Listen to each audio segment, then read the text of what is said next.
સવારના 9 વાગી ગયા છે અને અહીંયા અમારે આજે પાણીનો વારો હતો તો પાણી આવી ગયું છે। અહીંયા હું કપડાં ધોઈ રહી છું। જ્યારે પાણી આવે ત્યારે એક્સ્ટ્રા કપડાંમાં હું વધારે લઈ લઉં છું અને અહીંયા મેં મોટર ચાલુ કરી દીધી છે। તો અહીંયા મીસાને મોટર જોડે ના આવે તેથી મીસાને અહીંયા ફોન આપીને બેસાડી દીધી છે, જેથી મીસા અમને હેરાન ના કરે।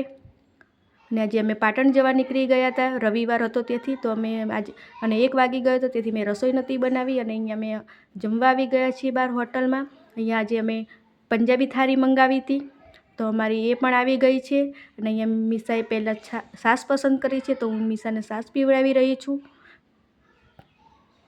એટલી બધી ભૂખ તો મને હતી નહીં તેથી મારી અડધી પ્લેટ તો એમને પડી રહી હતી અને અહીંયા રિયાંશ પાપડ ખાઈ રહ્યો છે અને અહીંયા રિયાંશને મીસા ફોટો પડાવી રહ્યા છે અને આ જે હોટલમાં અમે જમવા રોકાયા તે છે। અને પ્લીઝ મારા વિડીયોને લાઇક, શેર અને સબસ્ક્રાઈબ કરજો અને પ્લેસ ક્યાંનું છે તે પણ કોમેન્ટ કરીને બતાવજો।